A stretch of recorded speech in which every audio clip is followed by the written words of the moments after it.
Thanks for coming. This is going to be a great Macworld.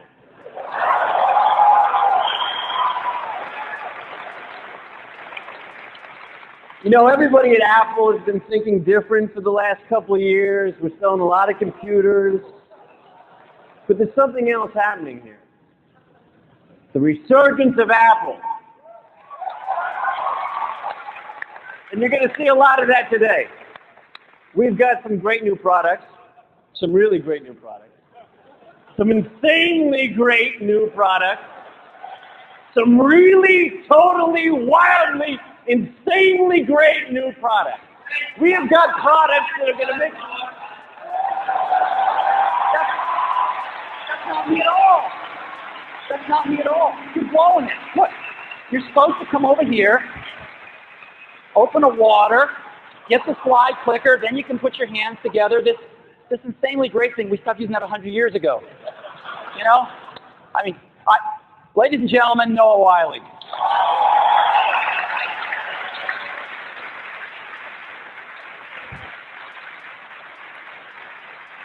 I invited him here today so he could see how I really act, and plus because he's a better me than me. Thank you, thank you. I am just glad that you're not mad about the movie. What? Me upset? Hey, it's just a movie. But, you know, if you do want to make things right, you could give me a little part on ER. That'd be really great. Dr. Jobs, okay. Welcome aboard. Thank you very much. Thank you.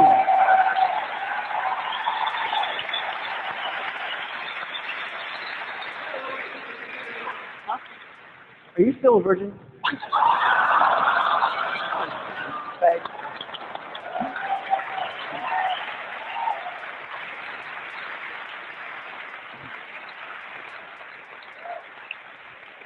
Ladies and gentlemen, Noah Wiley.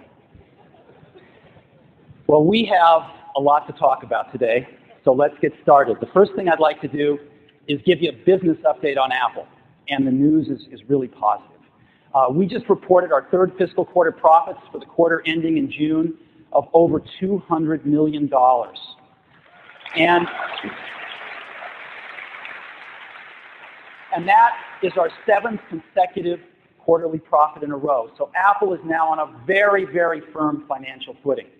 In addition to that, we crossed $3 billion in cash.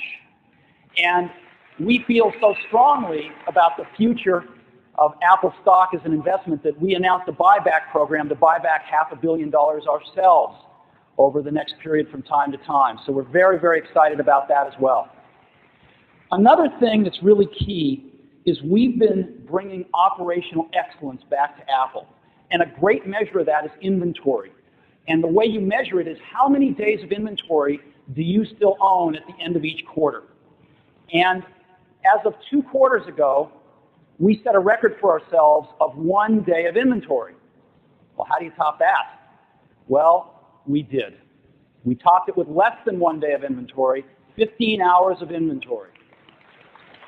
Now,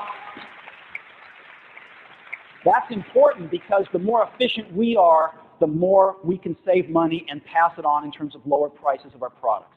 And how does this compare to our competitors? Well, Compaq with 28 days of inventory, the direct twins of Gateway and Dell at 9 and 6 respectively, and Apple at 0.6 days. So we're very, very happy about this. And lastly, very pleased to announce that Mickey Drexler, the CEO of Gap Inc., has joined our board of directors. We've got a great board, and Mickey's going to make it even better.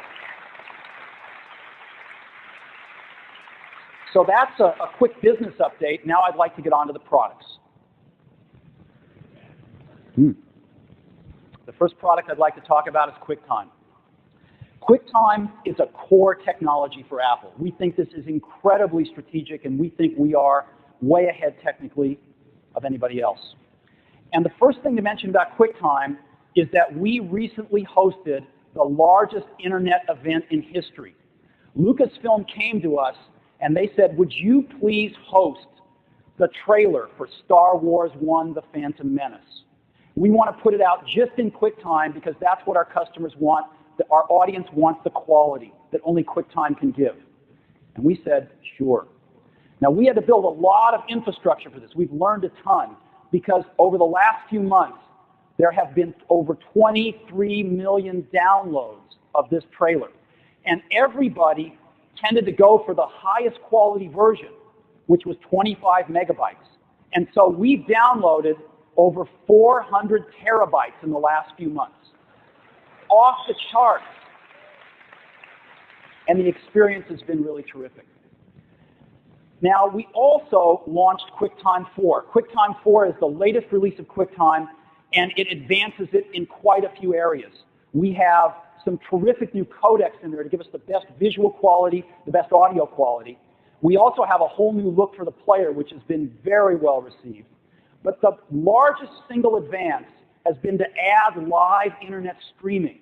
We now do live internet streaming better than anybody on the internet for video and audio. And since we put this QuickTime 4 player on our website for download in the second half of April, there have been over 10 million downloads. This is huge. And so we are powering up with QuickTime, and we're going to give a real run for their money. So, what now? What do we do now? Well, today, we're announcing QuickTime TV. What is QuickTime TV? Well, we want to simply make the best experience for viewers to watch great video on the internet. And frankly, the experience isn't so terrific now for live streaming on the internet, as most of you know.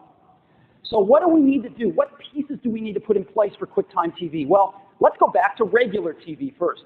The first thing we need is a television receiver, right? Your TV set. The second thing we need are television stations to broadcast content. But that's not enough, because a television station in California cannot be received out here in New York, or vice versa. And so you need a broadcast network to carry these television stations around the nation, or in the case of QuickTime TV, globally around the world. So you need a broadcast network. And lastly, of course, you need content. So these are the four things we've got to pull together to make QuickTime TV. Let's see how we're doing. On the television receiver, we've got the best one in the world in the QuickTime 4 player. Far superior in quality to anything else out there we know of. What about the television station? Well, we did a pretty radical thing with QuickTime 4 live internet streaming. Rather than base it on proprietary protocols like all of our competitors, we based it on totally open protocols, RTP, RTSP. And so anyone can write a server. Anyone can become a television station without having to pay us a server tax like they have to pay our competitors. And so in this totally open world, we even went one step further. We wrote a server conforming to these open standards called the QuickTime Streaming Server, and we're giving it away. There is no server tax. And we're giving it away in two forms. We're giving it away to run on Mac OS X server, and we're giving it away under our open source model called the Darwin Streaming Server. You can go to our website and download the full source code with full rights to use this off our website, and 25,000 people have downloaded this.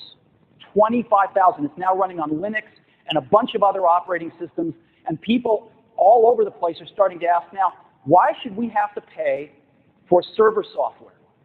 Because they don't anymore, and they get higher quality to boot. So that is our television station. Anybody can become a television station now on the internet without having to pay a server tax. What about the broadcast network? What is that? Well, obviously, that's the internet.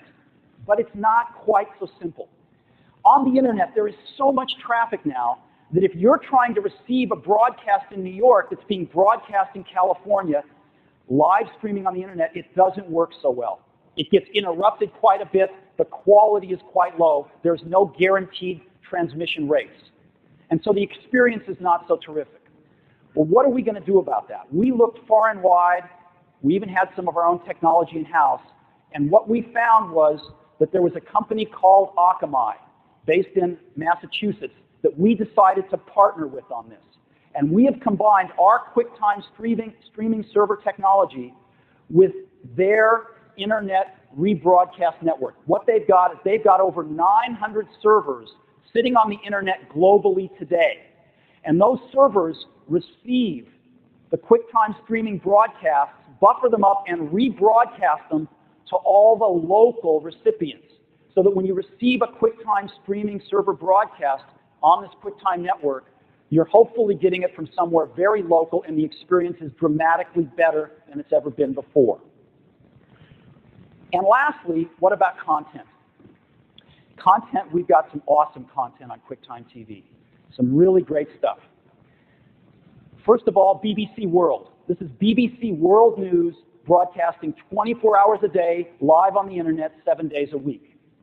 We've got Bloomberg Television, again, 24/7 on QuickTime TV network. We've got Fox News, 24/7. We've got Fox Sports. We've got HBO. We've got NPR Radio, National Public Radio. We've got the Weather Channel. And we have WGBH in Boston, some great educational content. And also today, we have some new content providers to announce that are now partners on the QuickTime TV network. The first is ABC News. Terrific quality news. Second, ESPN. The third, Rolling Stone has set up their first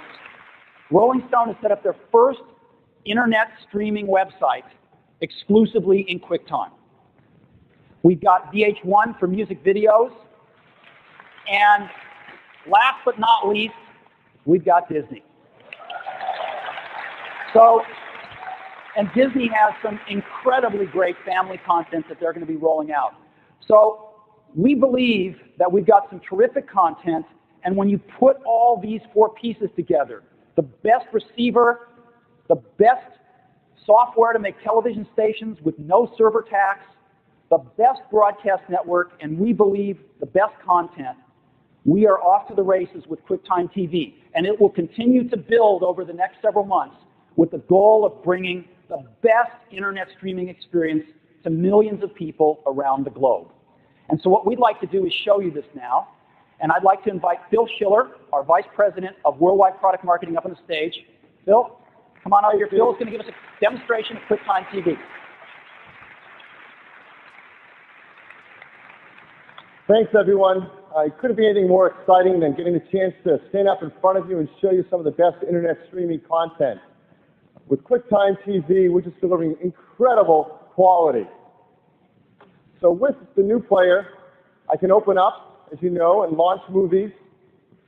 Before we begin with some of the live internet content, if some of you are not in the 23 million people who had a chance to watch this killer trailer we did with Lucas, I'm just going to share a small bit of it to show what QuickTime can do with QuickTime 4 and no one else delivers. So that's what 23 million people have downloaded, the same file, the same quality, just remarkable, remarkable video. Now there's been some fun with that out on the internet. Some people have created some great content.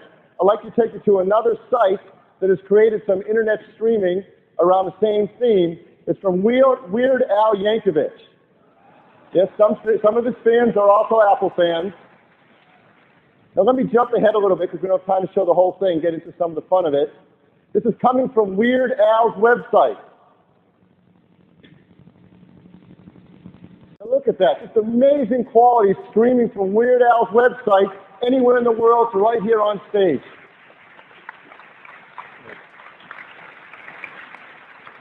The content is just incredible. So that's a streaming movie. We're watching a video movie. Let's go to some of the live stuff out there on the internet. And jump up here. Now it is live TV. I honestly have no idea what's on this TV channels right now, so it could be just about anything.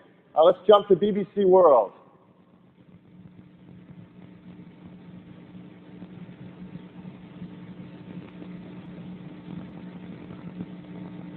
And European Union partners to bring about a lasting peace in the Middle East. I believe that the role of Europe, with Great Britain as a central player in it, could be to create an atmosphere of support that will include our Arab partners and Israel in an... Okay, not the same as Weird Al, but very, very cool. Let's see what's on Fox right now.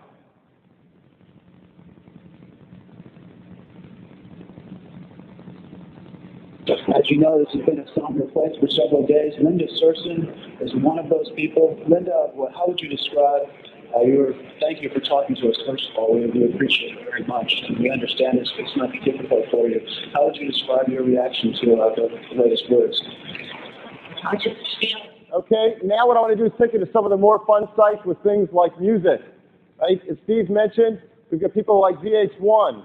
We've got other people coming up even live today, adding stuff in their own sites like Warner Brothers with their records, Warner Brother Records and Reprise Records.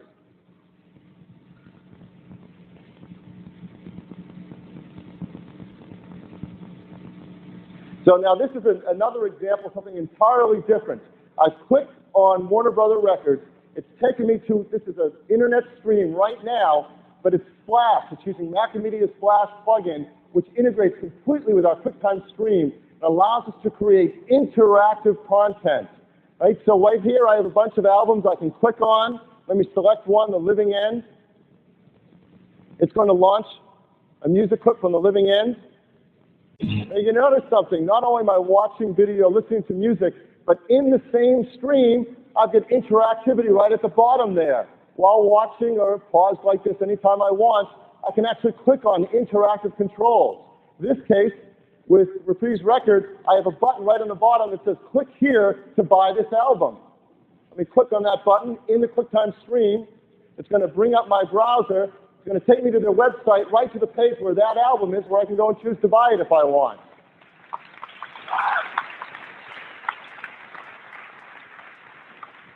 Pretty cool. Let's go to another company. Let's go to Rolling Stone. They have an awesome archive of video, music, interviews with great artists from around the world. Again, a QuickTime and Flash stream comes directly into my player. Any kind of design elements they want. This is coming over the QuickTime network. I can go and click. Let's hear an interview. Very talented guy. For my last example, I could stay here and play all day, but what I like to do is go to my favorite, Disney. Disney's also using Flash and starting to deliver some incredible content to people over the web. So this is the Disney Channel inside QuickTime TV. It's completely interactive. And of course you see a trailer here that they've put up from a very anticipated movie, Toy Story 2. Should we watch it? So I click on it, it launches another QuickTime window.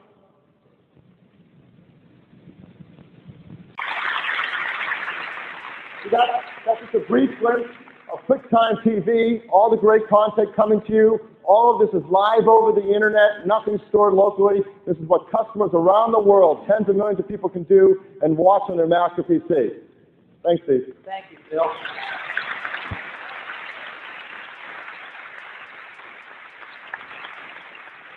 Looks like a good movie. Got to go see that one. You know, we are so excited about this QuickTime TV stuff, and more and more content is going to be rolling on to the QuickTime TV network over the next several months. It's just going to keep getting better and better.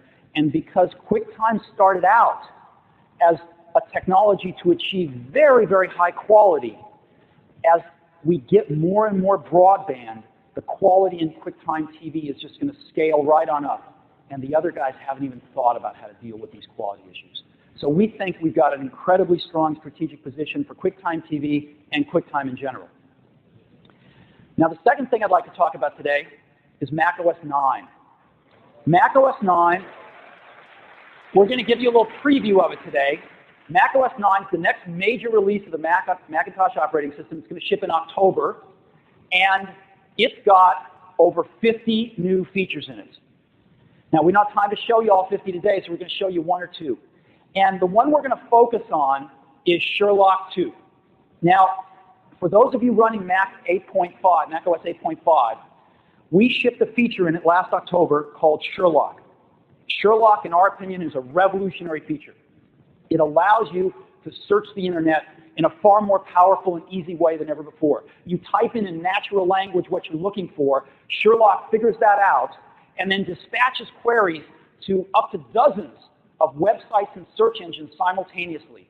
As the results come back, Sherlock automatically ranks them by relevance, sorts them, and displays them in one window. And it's extraordinarily powerful. But it could be even more powerful. We started to get some feedback that people wanted ways to group target search sites almost the day after we shipped it. But we've gone much further than that in Sherlock 2. And so I'd like to get Phil back up here to give us a quick demo of Sherlock 2.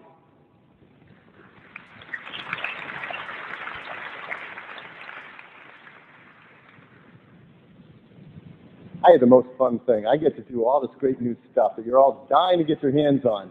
You just got to watch it. It's so exciting. We've got a Power Mac right here running a early release of Mac OS 9. So the demo gods are with us. Everything will work just beautiful. Things are going really rock solid and stable with our engineering team. They've given me this release so I can show you this one really great feature, Sherlock 2. And as Steve said, this is the coolest way to search on the internet. It really is like having your own search engine, your own search detective to find whatever you need. And it's done extremely well with our customers. I mean, we've heard tremendous feedback. They love using it, and it's made their lives a lot easier to find things faster than ever. So I'm going to do a first search here. This is the new Sherlock 2 interface. I'm going to use a search, the same kind of search I might have done before with the current Sherlock that you may use today with macOS 8.5 or 8.6. I'm going to type in a search. For those of you who know, yesterday was the 30th anniversary of the landing on the moon by Apollo 11. I'm personally a big buff of that. Yeah, thanks. Very interested in it. And so what I want to do naturally is go on the web and find what I can find. What stories are out there? What information is there about Apollo 11 and the mission? So what we have here is some of the search engines all over the web that you might go to one after the other to try to find stuff with different results. And with Sherlock, we've had over 100 plugins made in the first week of shipping Sherlock, and it's just grown from there. So we have a bunch in here. You click on the ones you want to use, and I type in my search and hit search. And it's really fast. Now, Sherlock has just talked to all those different search engines, sent out the proper requests to each of them, even if they handle information differently, brings it all back from all those search engines simultaneously. They all show up in this window with the name of the subject that comes back, the relevancy to the request I sent, and the name of the site or the page that it's at. So you see a whole lot of stuff here. It's found 71 instances out on the web from all different sites relating to Apollo 11 and the mission. So I can just scan it. I can click on one and get a small little bit of information returned right here to see what I might want. I can go to any one of these. I can sort it by name. I can scan down it. I can sort it by site. Oh, let's find all the ones. There's a whole bunch here from NASA you can see. Here's one on photography. Let's click that. I'm interested in mission photography. It launches my web page instantly, takes me right to the website, and sure enough, here's an Apollo 11 website with photography from the mission. Scroll down it, a lot more photography. Here's a photograph from the lunar surface. Just amazing. Within 2 seconds, I can search these sites, find exactly the information I want, have it jump right into my browser and take me wherever I want to go. It's all done in one simple interface. Now, all of that could be done with the current Sherlock. So if you haven't done that, you can go back, explore Sherlock, and learn to do these things. It's so simple. But with Sherlock 2, we wanted to take it to the next step. Customers wanted sets of these plugins, because there's so many, to be able to have different kinds of searches. And that got us thinking. Well, not only can we combine these into sets for customers, and they can create their own sets, but we can create sets or channels of Sherlock plugins around different types of information. So one obvious type of information is news. So I have a couple here. I've selected CNET and CNN, and now we do the same search, Apollo 11 mission, but let's go to the news sites and see what news is out there.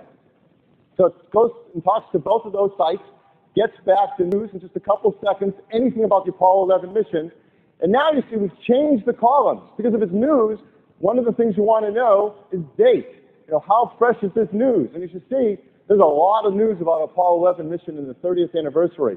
Let's just pick the top one it came back with. CNN, launch the browser, go right to the page, not through the site, click around on it, right to the page, and sure enough, the top result, Recent news as of yesterday, Apollo 11 mission. You can go click on another one. Oh, let's see. Giant leap, 30 years ago today.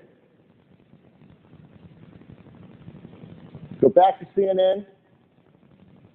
And sure enough, there's a story about the launch 30 years ago today. You can explore, read all about it, keep on searching. So just like before, with Sherlock 1, we can search for information, but now we're searching for news, not just anything on any web page. You can just imagine how far we can take this. We've got channels that let us do things like search for people. Wouldn't it be easy to find one way to click on a name and find anyone out on the internet? Let's say we want to send an email. I want to send an email to one of the Apollo astronauts, Buzz Aldrin. Maybe I'm a class and we want to communicate with Buzz. So there's a standard on the internet called LDAP. And LDAP is a directory services. A lot of companies use it too. Now it's incredibly easy to write plugins for LDAP servers, whether they're your own or anyone out on the internet. We've got 3 popular ones here from Bigfoot, 411, and Yahoo. They're LDAP servers for people on the internet. I click search, and it's going to look with those search engines for any reference to Buzz Aldrin. And sure enough, here comes back. It's found 10 references. And look at number 2, Buzz Aldrin at nasa.gov. I think we found Buzz. If I double click on his name, it launches my email package and addresses an email to him. Just have to write my email and click send, and we're all done. Now, that would be great right there. Search for information, search for news, search for people. Already we're doing more than anyone else has delivered. But there's one more feature I want to show you in Sherlock 2 that no one is doing, and it really is going to change the way people work, play, and do something special on the internet. And that something special is shop. I'm going to click on my shopping basket here. We have a number of e-commerce sites. And now I can simultaneously shop around the web, around different e-commerce sites, and shop for whatever goods I want, compare price, availability, exactly the kinds of things you want to do to make shopping fun on the internet. This time, let's go back to Apollo 11. I want to find items. In this case, I've clicked on Amazon Books, Music, and Video, as well as Barnes & Noble. I want to find any of those goods that have reference to Apollo 11. Now, as you know, those sites work differently, Amazon and Barnes & Noble, but with Sherlock, I have one easy interface that I know how to use that works the same no matter what information I'm searching for.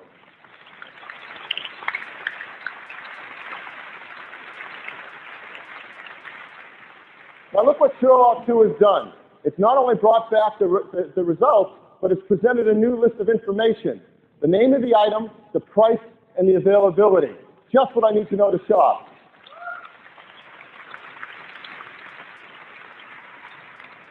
We can sort by name. I can sort by price. Some of them have no price. Perhaps it's a book that's out of print. Let's reverse it and look from top down. Look at the most expensive item on the books and CD-ROM site. I can sort by name and find the item at 2 different websites and compare the prices and do comparison shopping. Well, here's one. Let's see. First in the Moon, what was it like? Let's double click that. It's available in 2 to 3 days, just over $11. I can handle that. So it takes me right to the web page with that item on it on Amazon, and all I have to do is click add to my shopping cart, and I'm ready to buy it. So literally find it, go right to it, and purchase it. So easy. Now let me show you how fun it can get. Let's go back, select our search engines again, and this time, let's check Amazon auctions and eBay. And let's look for rare auction items that have anything to do with Apollo 11. We click search, and it's gone out, and it's found on those auction sites anything to do with Apollo 11, sorted by name, sorted by price, and can sort by availability. Now remember, these are auctions. So now we're going to see things that are up for auction for the next 4 days, something that's up in 1 day. I can quickly scan through and know which items I'm interested in and how fast I better worry about them because they're about to end soon. If you get close to one that's ending, you'll see it there in minutes. Here's one of the cool things. Let's sort by price. Top item, $10,000. I don't think so. I don't think so. I'm a fan, but not that much of a fan. Let's pick something else. Apollo 11 original print, $100. There's still 5 days left on this auction. Let's double click on it. It's going to take us right to the Amazon section. It tells us I can add a bid by simply clicking on the bid, or let's see a description. And those are the prints that are available for auction right now that I can add my own bid. So it's that easy to shop across the internet, to find things for books, for movies, for videos, for toys, for auction items, and comparison shop, find out when things are available, and shopping is never going to be any more fun than when we get Sherlock 2 out there. Thank you, Phil. Phil. Phil. Phil. Okay, thanks. Thank you very much. That's awesome.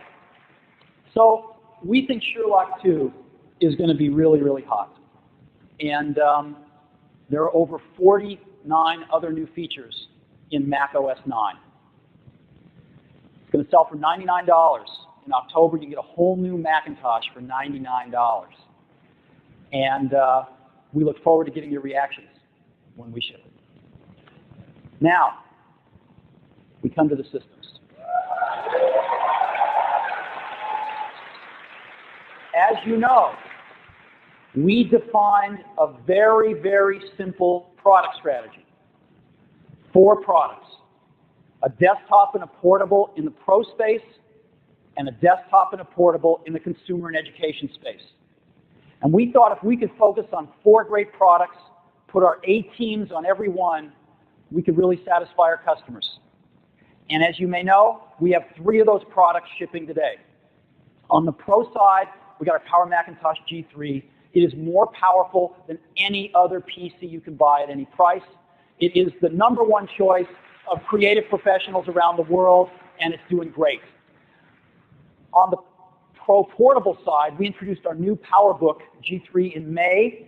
It is wonderfully thin. It's 2 pounds lighter than the model it replaced. It is the fastest portable in the world, beautiful 14-inch screen, and we're selling them even faster than we can make them. So we're very excited about that product too. But today, I'm going to talk about the consumer space. So first, let me start with an update on our consumer desktop, which is iMac. iMac is doing phenomenally well. As you know, we introduced the 5 colors. Our code name internally for that was Lifesavers in only January of this year. That's 7 months ago. Seems like a lot longer, doesn't it? Because these things have taken off like a rocket. We shipped more iMacs last quarter than any time ever since the product was announced. So iMac is going gangbusters. What's really interesting, though, is that iMac has become almost pervasive in our culture, and yet it's less than 1 year old. Doesn't it seem like it's been around longer than a year? We started shipping iMac last year on August 15th. So iMac's first birthday is in a handful of weeks from today. And I'd just like to review a few things that have happened during this last year. By the time iMac is 1 year old, we will have shipped a little shy of 2 million iMacs the first year. And what people are doing with these things is extraordinary. In the US, almost 90% of iMac owners, that's 9 out of 10, are using their iMac to surf the internet. And it really validates why the I is an iMac. Around the world, the average is 1 out of every 3 iMac buyers is a first-time computer owner. 1 out of every 3 is new to the Macintosh install base. And iMac's 1-year anniversary also marks the 1-year anniversary of us adopting Universal Serial Bus. When we were designing the iMac, we realized it was our chance to take a big leap forward in how iMac communicated with peripheral devices. And we dropped the legacy I/O that Apple had for something much better, something 30 times faster, something that really extended our leadership in plug and play because you could plug it in and unplug these peripherals even when the power was on. And the device drivers would just automatically configure on the fly. Much, much better. And so we decided to take the leadership role in USB. And we started evangelizing all of the device makers. And I'm proud to report that it's worked. We started off with 25 USB devices last September. There are now 125 shipping USB devices, with another 100 announced on top of that that will be shipping in the next few months. So very shortly, almost 250 USB devices are going to be shipping, and this is terrific. And I'd like to just highlight a few of them for you. NEC has just come out with a portable scanner. If you're into scanners, you've got to see this. I've got one here to show you. This little tiny, beautiful scanner is all based on USB. It's a flatbed scanner. It plugs right into your iMac's USB port. It gets its power from the iMac, so there's no wall transformer to come along with it. So if you need a portable scanner, this is very hot. Another thing that people have been asking for a lot are multi-function printers. These are devices that print, scan, and fax all in one unit. Well, there are 3 of them being introduced at the show today. 2 by Epson. Epson's got a great one for the consumer. Again, print, scan, and fax. And for a little bit more money, they've got one with a flatbed scanner on it. These are extremely high-resolution, beautiful color devices, all USB. Canon is also introducing one at the show. You can see all of these in our booth. So we are really, really happy with the progress of Universal Serial Bus, and of course we are rolling it out across our entire product line. Another thing that's happened in iMac's first year is there have been almost 4,000 new and renewed Macintosh applications announced since iMac shipped on August 15th. And this is essential. It means that developers are coming back to the Mac and are recommitting to the Mac in a very big way. And this is one of the most important things we do, and I think we've seen a tremendous amount of success during the last year. And I'd like to highlight just a few of those for you now. One is Disney. Disney does great CD-ROM products around their films. And again, I'm very pleased to report that when Toy Story comes out, they're coming out with 4 great CD-ROMs, all 4 on the Mac, day and date with the movie. So they're doing some wonderful family products on the Mac that will be coming out this fall. Another one I'd like to highlight is a game from Bungie. Now, we put an initiative in place to get games back to the Mac. For some reason, Apple forgot about gaming, and gaming is really great. So we went to the best game authors in the world, and we let them beat us up. And they did. And they told us what we needed. They said you need much better hardware 3D acceleration, and you need to choose the highest performance software to interact with that. So we have a great software platform upon which to write our games. And that software platform is OpenGL. And so we started building much higher performance 3D hardware into every computer we make, and we adopted OpenGL and implemented it. We now have one of the fastest, cleanest implementations of OpenGL out there. So we are starting to see some great games come back to the Mac, but this is one of the coolest I've ever seen. This game is going to ship early next year from Bungie, and this is the first time anybody has ever seen it. It's the first time they've debuted it.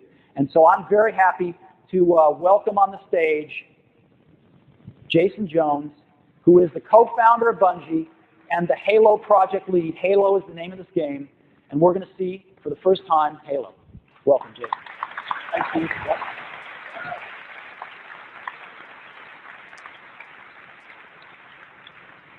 So, our game's called Halo. Like Steve said, nobody's seen it before. This is the first time we've ever showed it in public. Halo's an action game, so you'll be able to play it by yourself, even better, be able to get on the internet, play it with your friends online. Our multiplayer games can be heavily focused on cooperative team play rather than playing as an individual. QuickTime's really cool, but what I'm about to show you is not a QuickTime movie. Everything you're about to see is being rendered in real time on a Macintosh using OpenGL.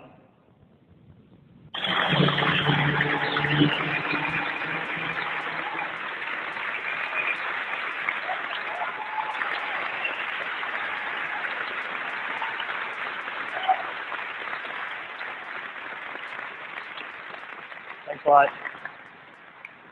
Halo's still a work in progress, and when it comes out first half of next year, it's going to be even better.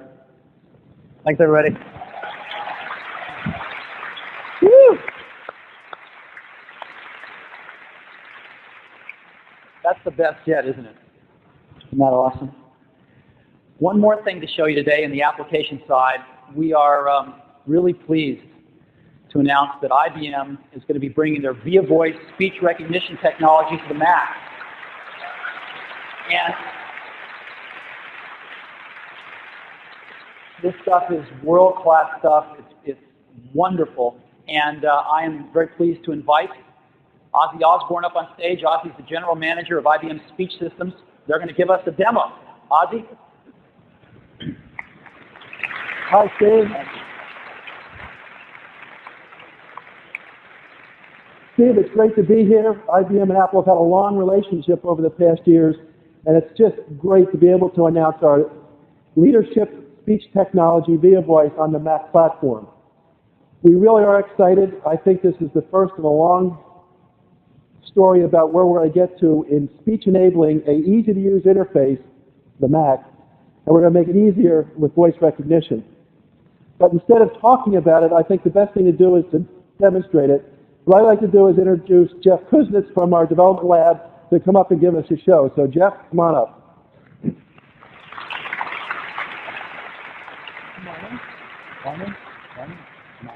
Good morning. Good morning. Okay, okay, I guess first thing first, put the microphone on. You'll notice it's a really cool microphone. It was actually specially designed for VIA Voice for the Macintosh, and of course color coordinated to go with the Macintosh.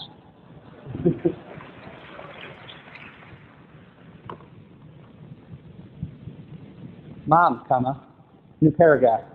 Check it out, exclamation point. I'm sitting on a stage in New York City with Steve and Ozzy, period. No, comma, not that Ozzy, period.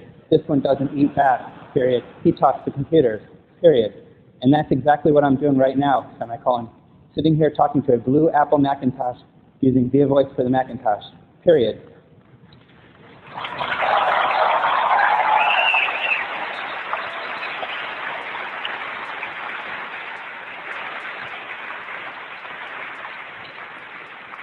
Transfer to Microsoft Word. And we're done. So you can see that we have some great technology. It's great to be on the Mac platform. We have a lot more to show you. If you come by our booth, we can give you a great demonstration. And we are raffling off iMacs one a day. So come see us in the consumer booth. Thanks, Steve, and it's great to be back with Apple. Thank you.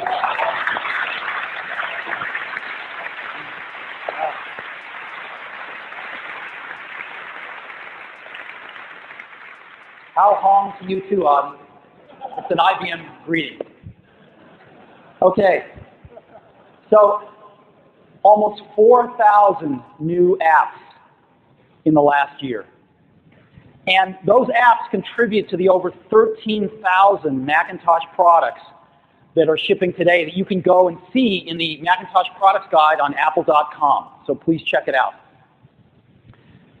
1 year. And that is our iMac update for today, which leads us to this blank square. There's been a lot of speculation about this, a lot of rumors, and I get to end them today. We're going to introduce our consumer portable machine. So we've been working really hard on it, and I hope you like it. So we went to our customers. We went to our consumer and education customers and said, what do you want in a portable? What precisely is it that you want? And we listened very carefully. And when you added it all up, what they wanted was an iMac to go. They loved iMac. They wanted an iMac to go. Could we make an awesome iMac to go? And we have done that, we hope. So first of all, what are we going to call it? Just so we have a name to refer it by. Well, as you know, we tend to start our consumer products with the prefix I, and our pro products with the prefix power. And we tend to end our desktops with Mac, and we tend to end our portables with book. So since we're such logical folk, iBook is the name of this product.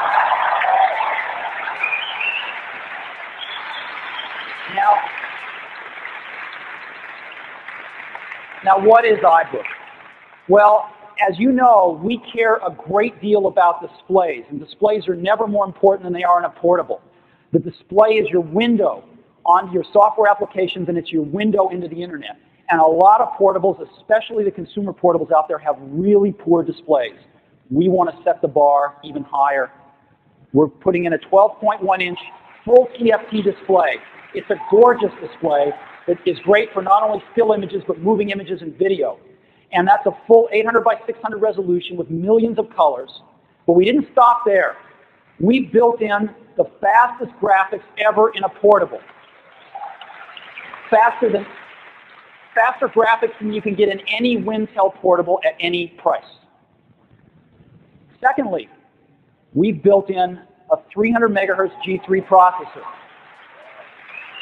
This thing is really, really fast. It's a rocket ship. As a matter of fact, this thing is the second fastest portable in the world. It is faster than any Wintel portable at any price, and it is second only to our venerable PowerBook. Third thing, we built in a CD-ROM because our customers want to be able to load applications in very easily, and our developers want to be able to sell applications very easily. 32 megabytes of memory, expandable to 160 megabytes, 3.2 gig hard drive. We built in a full complement of communications to this thing, a 56K modem in every single unit, USB in every single unit, and 10100 Ethernet in every single unit, which is unheard of in the consumer marketplace. And we built in a full-size keyboard. If you've ever tried to type on one of these dinky little keyboards, you know how valuable this is. And then we get the battery life.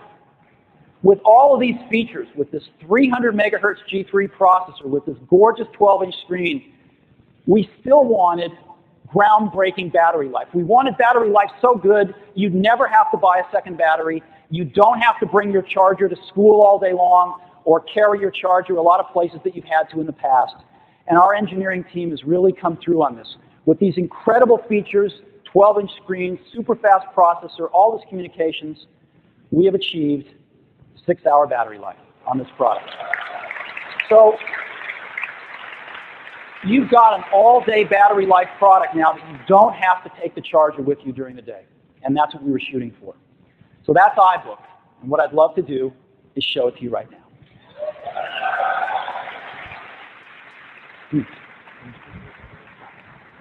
It's really beautiful. This is what it looks like. Right?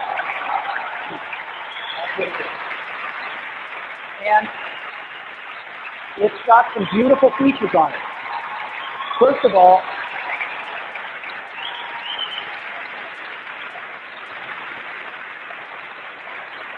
this is the front of it, and this is the back. This is the side. Now, this is made incredibly durably. This is polycarbonate plastic, the stuff they make bulletproof vests out of.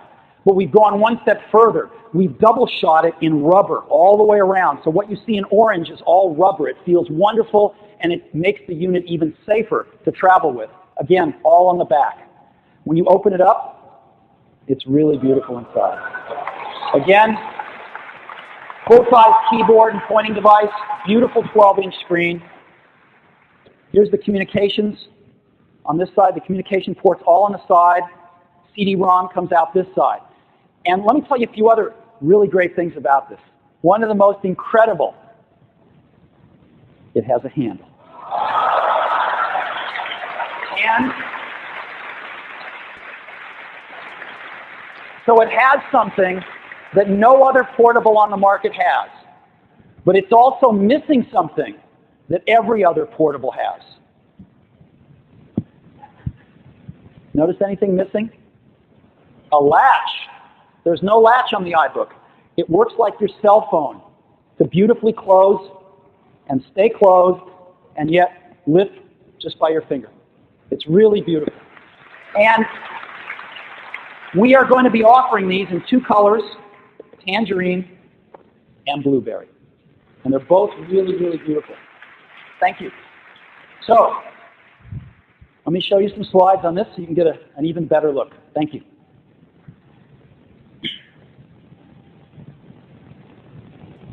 Now,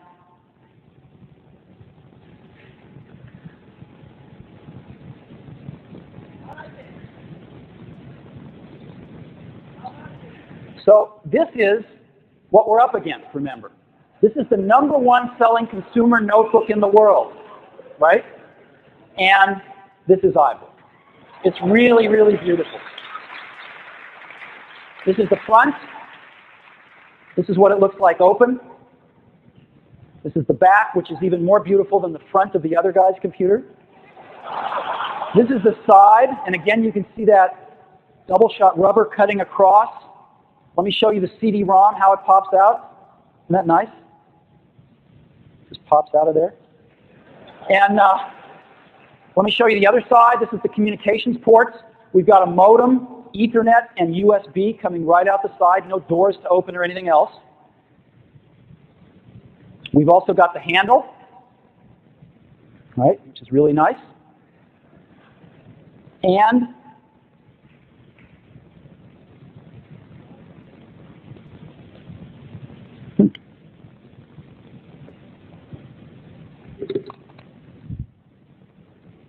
this is the charger.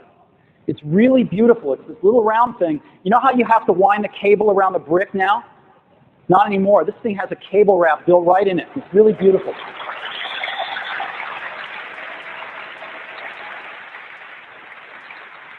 And so, again, we're going to ship iMac in tangerine and blueberry, 2 wonderful colors. You'll be able to see them out in the booth. They're really, really great.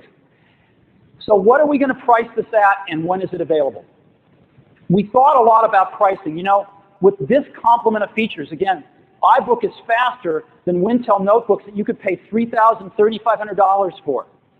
It's got a beautiful screen on it. It's got communications like Ethernet built in that you'd never find in a consumer notebook. IBM's cheapest consumer notebook is $17.99, but if you really look at something that's comparable in features, it's over $2,000. And we knew we probably could have sold most every one we made for over $2,000. But we decided to price this within reach of our education customers and our consumer customers. We're going to price it at $15.99. Yeah. And it'll be available this September in volume. So $15.99 this September in the stores. And you can order them today right on the Apple Store or through your favorite dealer. We are accepting orders as of today on the store and in the channel. So this is iBook, and it's really great. And what I'd love to do, and of course this completes our product matrix, right? We finally now have all 4 products in the grid, and we're going to be shipping all 4 of them by September, and we're really excited about this. So I've got a few television ads, if you'd like, that we're still working on, but I'd love to get your opinions on for iBook if you want to see them. You want to see them? Okay. So here's what I want. I'll show them. They've got a few seconds of space in between, and after you see them, I want to do an applause-o-meter, right? So you can applause in the meantime, but afterwards, remember your favorites, and I want to get back your opinion on the favorites. So let's go ahead and run the TV ads now.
everybody that liked number 1 the best, please clap.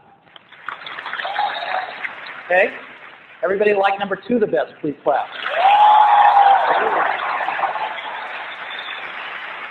Okay. Everybody that liked number 3 the best, please clap. Okay. And everybody that liked number 4 the best, please clap.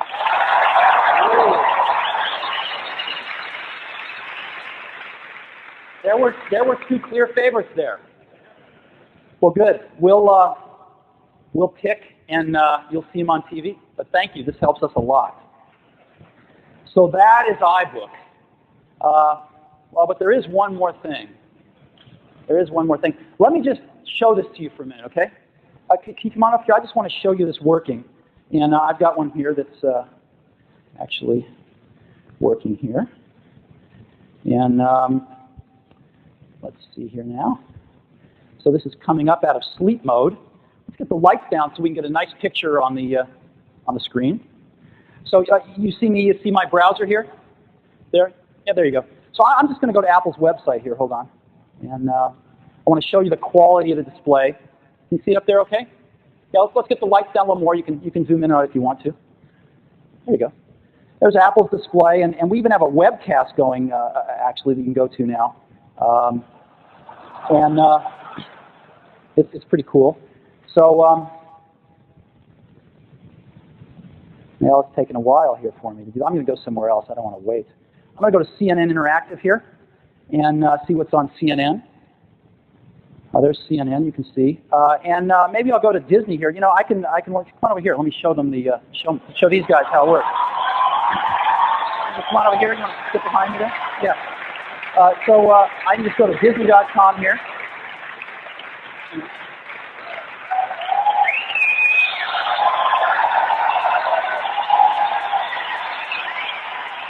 Oh, you notice something? Thank you. You notice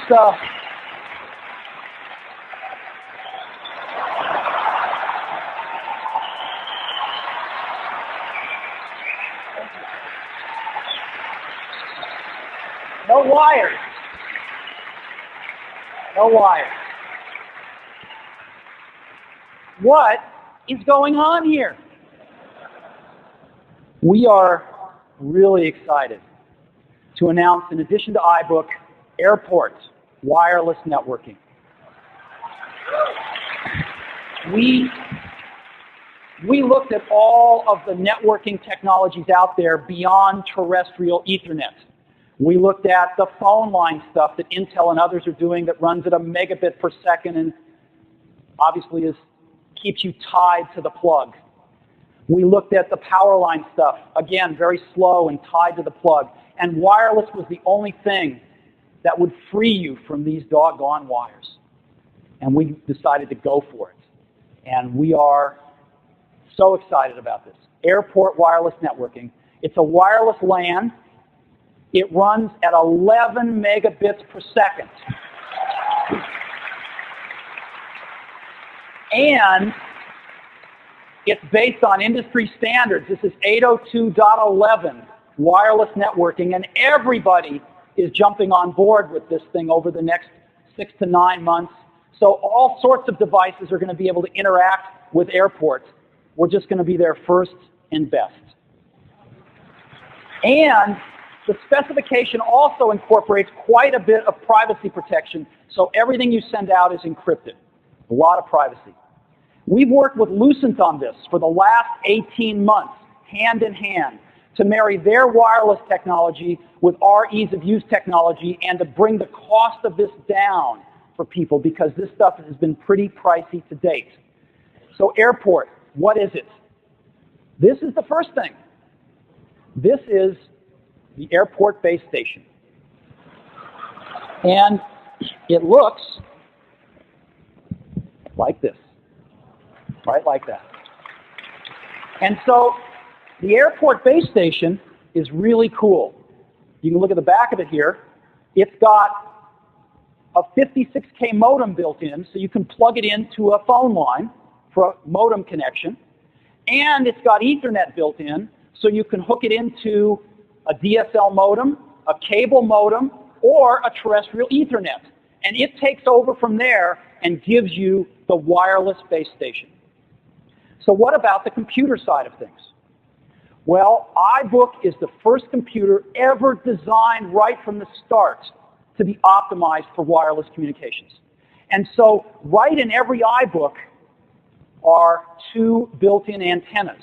When you're doing wireless, having very high-quality antennas placed just perfectly in the product is what gives you the high data rates and the range. And we have built them in the perfect place in every single iBook.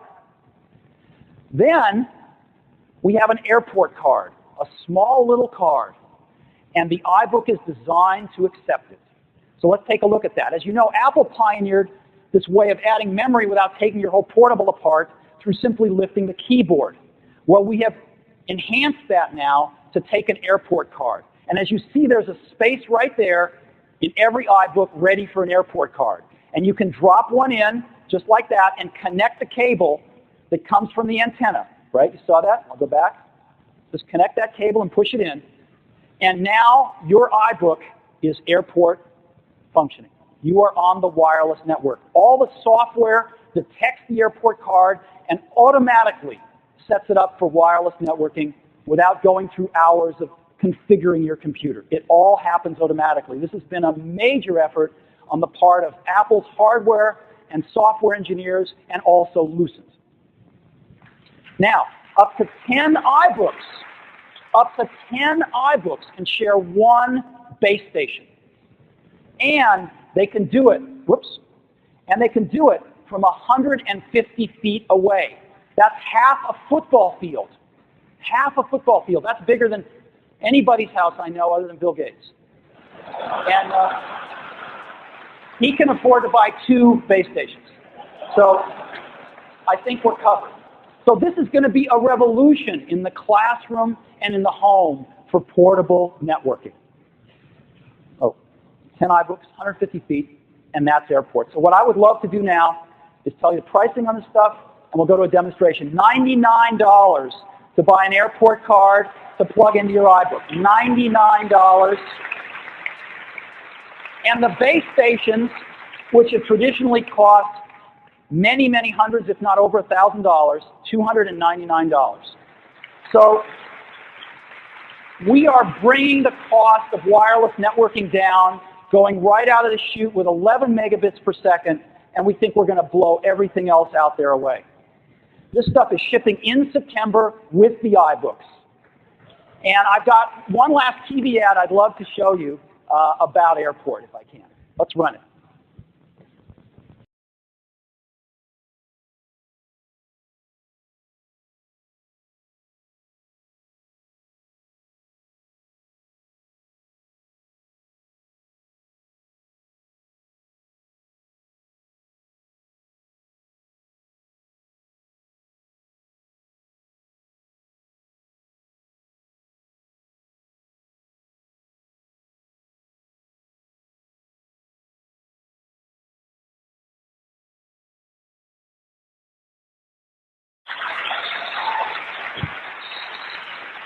Oh.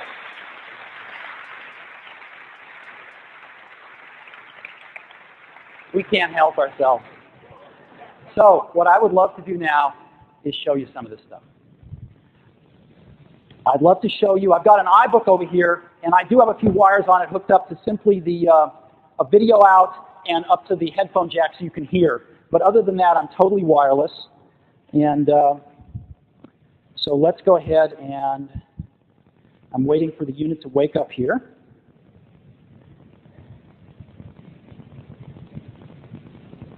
There we go. You ought to be able to see it on the screen. There we go. Okay, good. So the first thing I'm going to do is, as the unit finishes waking up, I'm going to go ahead and run Internet Explorer. And this, again, all wireless. We've got some base stations set up in here. And I'm going to go to part of Apple's website that's got some movie trailers in my browser. And so my browser is going to take me there. And we've got a James Bond trailer here.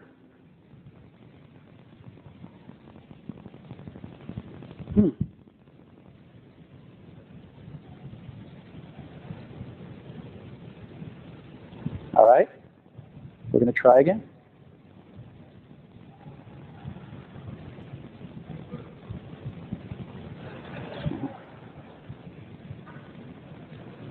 Whoa.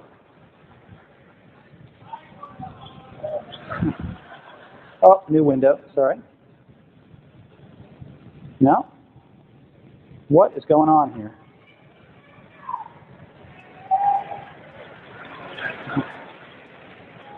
Here we go. And so I'm going to try this. If it doesn't work, I'll try something else. So here we go. The trailer is pretty cool. It's of course, a lot of bandwidth on these trailers. So let's go ahead and, this is all happening over wireless networking now.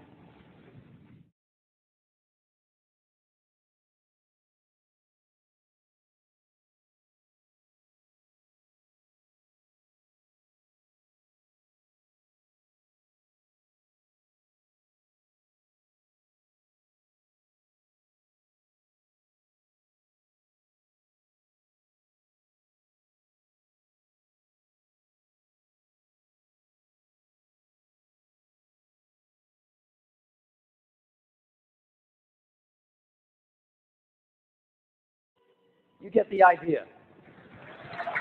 Over wireless networking. Now what I'm going to do is I'm going to bring up a QuickTime player and go one step further. Let me show you full internet streaming, completely wireless. So here is BBC World News, internet streaming over QuickTime TV using...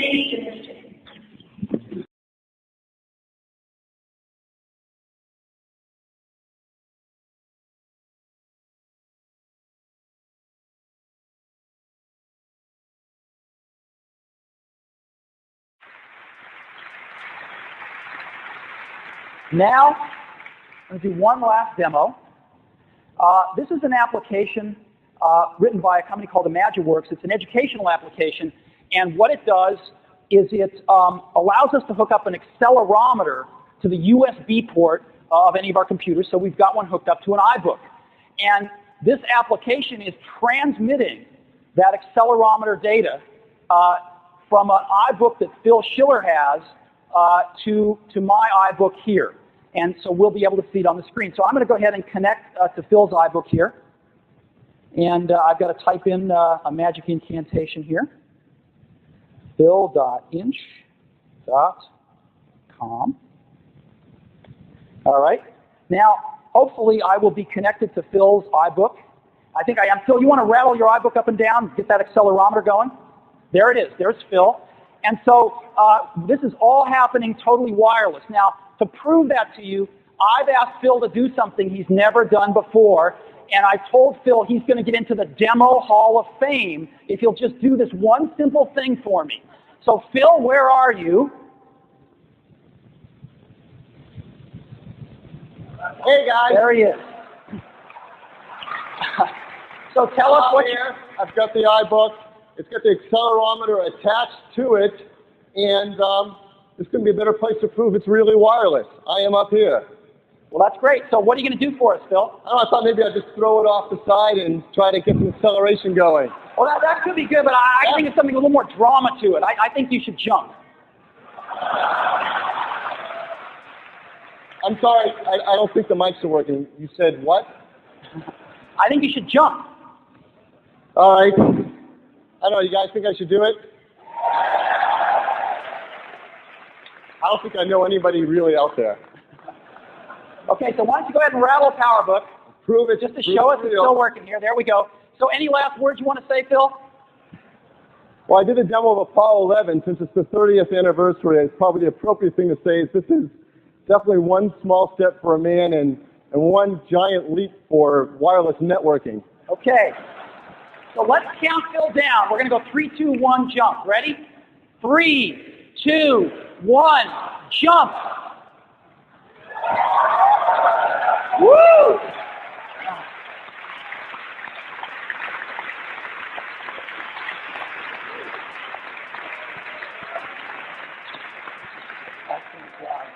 Big hand for Phil here.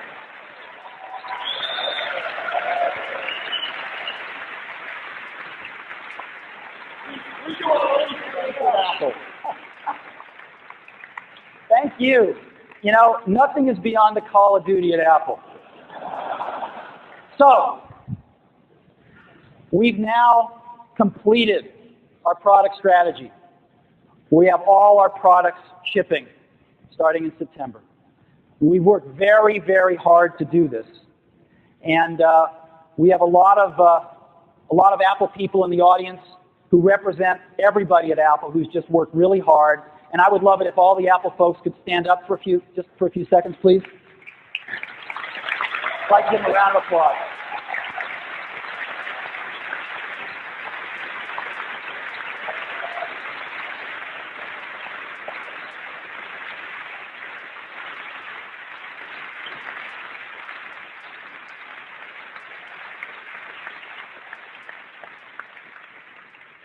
Phil and I get to stand up here and have all the fun, but it is a real privilege to be working with the executive team that we've got at the company, which is the best I've ever worked with in my life, and all of the incredibly talented and dedicated people at Apple that are working really hard to make some incredibly cool products for you.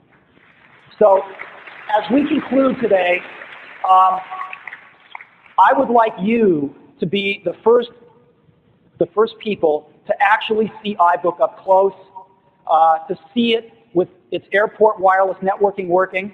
And so could I please get the lights up? Lights up. We've got 100 Apple people in the audience that each have an iBook with AirPort wireless networking working. Can you guys stand up, please? And so there's somebody not too far from you, and you can get your hands on an iBook and be the first people in the world outside of Apple to actually see it. So thank you very much, and we'll see you at the show. Bye-bye.